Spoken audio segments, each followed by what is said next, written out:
లలిత exchange Utsav. పాత నగల అదే బరువుకి కొత్త నగలు తీసుకో. నగల ప్రైస్ లో 20% ఆదా చేసుకోవచ్చు. ఎందుకు ఒక్కడనే మనం వెళ్ళలేదని అనడానికి కారణం, అసలు ఎందుకు ఈ మాట చెప్పారు వైసీపీ? నేను మాట్లాడుతున్నప్పుడు వైసీపీ వ్యతిరేక ఓటు చేయకూడదు అనటం వల్ల మీకు టీడీపీ పార్టీ బతికేసింది, మీరు జైలుకి వెళ్ళి చెప్తే వాళ్ళు బతికేశారు, మేము నలిగిపోతున్నాం అంటే. నాకు కనుక 2019లో నాకు సలహాలు ఇచ్చేవాళ్ళందరూ, నేను 153 స్థానాల్లో పోటీ చేయించాం. 30-40 మంది కనుక నన్ను ఎమ్మెల్యేలుగా గెలిపించుంటే ఈరోజు సంపూర్ణ హక్కు ఉండేది. 30-40 మంది పక్కన పెట్టండి, కనీసం నన్ను కూడా గెలిపించలేకపోయారు. కనీసం నన్ను గెలిపించున్నా కానీ బాగుండేది. 30-40 స్థానాల్లో పెట్టి కనీసం నన్ను గెలిపించిన ఒక్క సీటు నాకు గెలిచిగా నేను ఎల్లుండుంటే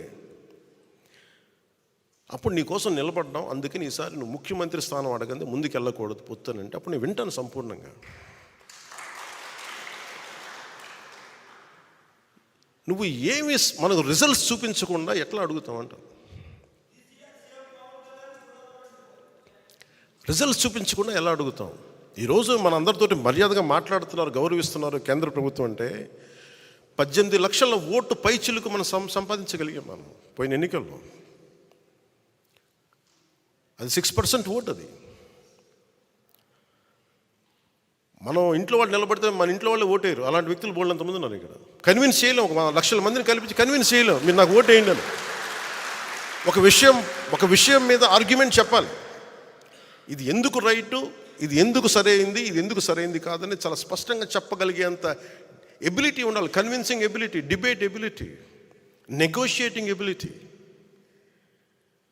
నేను దశాబ్దం పాటు నలిగి అవమానాలు పడి పిచ్చిగా మాట్లాడుతున్నా, అన్నీ దేనికి భరిస్తాం? ఇవన్నీ ప్రజలు బాగుండాలి మనకి. ఒకసారి ఒక ఎమోషనల్ గుడ్డిగా నమ్మేస్తాం మనం అందరం. అవన్నీ మారాలి. ఇవన్నీ మనకున్న ఇండివిజువల్గా వెళ్తే ఏం జరిగి ఉండేదంటే ఖచ్చితంగా మనం కొన్ని సీట్లు సాధిస్తాం, అనుమానం లేదు దాంట్లో. ప్రభుత్వంలోకి అడుగు పెడతాం లేదు నాకు తెలియదు. నేను పోయినసారి జరిగిన దీని పరాభవం అనండి, దెబ్బనండి, ఓటమి అనండి, అది నన్ను చాలా ఆలోచన తీరు మార్చుకునేలా చేసింది నన్ను. పోనీ జగన్ అనే వ్యక్తి కూడా తెలుగుదేశాన్నే టార్గెట్ చేసి మనల్ని వదిలేస్తే మేబీ ఒంటరిగా పోటీ చేసేవాడినేమో.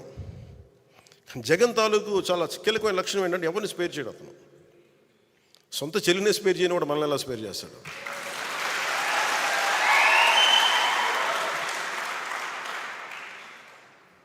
అతనికి ఈరోజు నా వైసీపీ నాయకులు కూడా చెప్తున్నా, ఊరంతా శత్రువులు పెట్టుకున్న వ్యక్తి నాయకత్వంలో పనిచేస్తూ ఉన్నారు, జాగ్రత్త.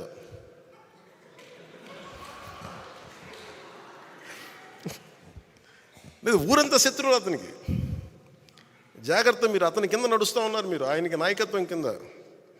రేపొద్దున మీ కష్టాలు వస్తే మళ్ళీ పవన్ కళ్యాణ్ దగ్గరికి రావాలి, గుర్తుపెట్టుకోండి.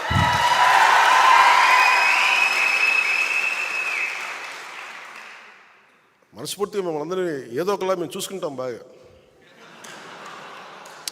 ఎందుకంటే నాకు చాలా పెద్ద మనసు. ఎందుకు పెద్ద మనసు అంటే కక్ష కారుణ్యాలతోటి కక్షపూరితంగా ఉంటే సమాజం విచ్ఛిన్నం అయిపోతుంది. మొన్న అడుగుతూ ఉన్నారు, మీరు అలా చేశారు, ఇలా చేశారు, వాళ్ళు తిట్టారు, ఇలా తిట్టారంటే నన్ను తిట్టింది ఎవరయ్యా అని అడిగారు.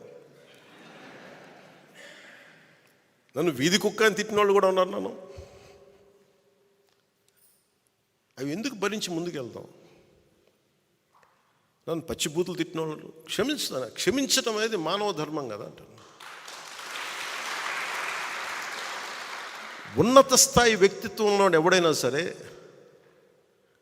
క్షమించడం అనేది చాలా గొప్ప గుణం. అది నేను నేర్చుకున్నాను. ఎవరి దగ్గర నుంచి నేర్చుకోవాలో? నెల్సన్ మండేలా దగ్గర నుంచి నేర్చుకున్నాను.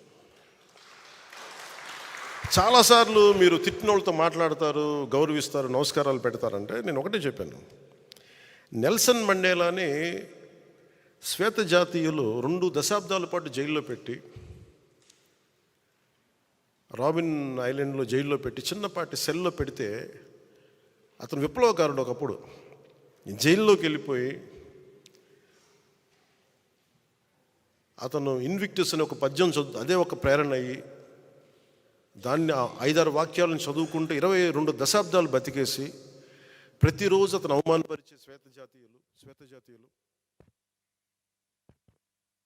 ఏమైంది?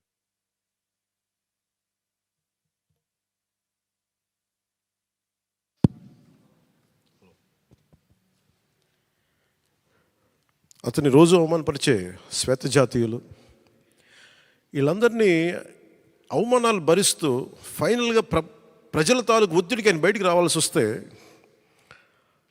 ఎవరైతే ఆయన హింసించారో అవమానం చేశారో ఆయన మీద మూత్ర విసర్జన చేసిన వాళ్ళని కూడా ఆయన భరించాడు. ఆయన ఏమన్నాడంటే బయటకు వస్తే తెల్ల జాతీయులు అందరినీ సమూలంగా ఒక శిరిచ్ఛేదం చేయడానికి అంత మైండ్ సెట్లో ప్రజలు ఉంటే ఆయన అందరినీ ఏమన్నాడు, ఇది రెయిన్బో నేషన్, ఇది అందరం కలిసి ఉండాలి ఈ దేశంలో, జరిగిన తప్పులు జరిగిపోయినాయి మర్చిపోదాం, పెద్ద మనసుతోటి మనం తీసుకోవాలని చెప్పి శ్వేత జాతీయుల్ని సంపూర్ణంగా అవమానపరిచిన శ్వేత జాతీయుల్ని సంపూర్ణంగా అర్థం చేసుకొని ముందుకు తీసుకెళ్ళిన మహానాయకుడు. అలాంటి మహానాయకుడు అలా ఉన్నప్పుడు నన్ను 10 సార్లు 10 మంది తిట్టుండొచ్చు నన్ను మహా అయితే. ఆ నాయకుడు స్ఫూర్తితోటి నేను పెద్ద మనసుతోటి వదిలేస్తాను అంతే. దీనికి కారణం ఏంటంటే ప్రజలు బాగుండాలి, కక్షలు పెట్టుకుంటే విధ్వంసం తప్ప నిర్మాణం ఉండదన్న ఒక సదుద్దేశంతో భరిస్తాను. దాంట్లో భాగంగానే పొత్తులో కూడా ఒక మాట అటు ఒక మాట ఇటు ఉంటుంది. పై స్థాయి నాయకులు మాట్లాడినా కొన్నిసార్లు కింద స్థాయి నియోజకవర్గపు స్థాయి నాయకులు ఇంకా పంచాయతీ స్థాయి నాయకులు కూడా ఒకసారి కొంచెం ఇబ్బందికరమైన పరిస్థితులు ఉంటాయి. నాయకత్వపు లక్షణాలు పంచాయతీ స్థాయి నుంచి వార్డు స్థాయి ఎవరికున్నా కానీ దీన్ని అర్థం చేసుకొని పైకి వెళ్ళకపోతే నేను చేసే ప్రయోజనం ఆ ప్రాంతం వరకు నిష్ఫలం అవుతుంది. అందుకని దీంట్లో నేను అందరికీ మాటిస్తున్నాను, ఈ పొత్తుతోనే మనం ప్రభుత్వం తీసుకొస్తున్నాం, జనసేన తెలుగుదేశం ప్రభుత్వాన్ని తీసుకొస్తున్నాం. దీంట్లో కొన్ని ఆటుపోట్లు తప్పవు, భరించాలి. ఒక మాట ఎక్కువ ఉంటుంది, ఒక మాట తక్కువ ఉంటుంది. అల్టిమేట్గా మన అందరికీ కావాల్సింది ప్రజా సంక్షేమం. కామన్ మినిమం ప్రోగ్రాం కింద రాష్ట్ర ప్రయోజనాలకు ఏమేమి చేయాలి, రాష్ట్ర ప్రయోజనాలకి ఏమేమి ఉండాలి, మనకి ప్రజలకు ఎలాంటి కార్యక్రమాలు కావాలి, ఎలాంటి పాలసీలు ఉండాలి, ఎలాంటి భవిష్యత్తు చూపించాలి కామన్ మినిమం ప్రోగ్రాం కింద వస్తుంది. కామన్ పొలిటికల్ ప్రోగ్రాం కింద లోకల్ బాడీస్ దగ్గర నుంచి పరిషత్తుల దగ్గర నుంచి మొత్తం అన్ని విభాగాలు స్థానిక అన్ని పంచాయతీల దగ్గర నుంచి మొదలుకొని కార్పొరేషన్ల వరకు జనసేన ఖచ్చితంగా 3వ వంతు సీట్లు మనం తీసుకుంటాం. దాంట్లో ఎందుకంటే మీరందరూ ఈరోజు కూర్చున్న పెద్దలు కూడా అందరూ కూడా కనీసం 3వ వంతు మనం వార్డ్ మెంబర్స్గా ఉండాలి. ఓటు ట్రాన్స్ఫర్ అవ్వాలంటే ఖచ్చితంగా ఇది జరుగుద్ది. ఇవన్నీ మాట్లాడుకున్నాం, దీన్ని ముందుకు తీసుకెళ్తాం. కేవలం నేను ఎమ్మెల్యే సీట్ల దగ్గర ఆగిపోవట్లేదు, ఆ దృష్టిలో మీకు పెడుతున్నాను. ఎందుకంటే ఒక పార్టీ నిర్మాణం లేదంటే మండల స్థాయి, గ్రామ స్థాయి, పంచాయతీ స్థాయి, వార్డు స్థాయి వరకు నాయకత్వం ఉండాలి ఒక పార్టీకి. ఇది చాలా చక్కటి అవకాశం మనందరం పెంపొందింపు చేసుకోవడానికి. టీడీపీకి మనం కలిస్తే ఏమైపోతుందంటే ఇద్దరం కలిసి నిర్మాణం చేసుకోవచ్చు. వాళ్ళు పునర్నిర్మాణం లేదంటే వాళ్ళకి కొంత ఎక్స్ట్రా బలం తీసుకోవచ్చు, మనం బలమైన నిర్మాణం చేసుకోవచ్చు. ఇది ఇద్దరికీ మంచిది. ఇది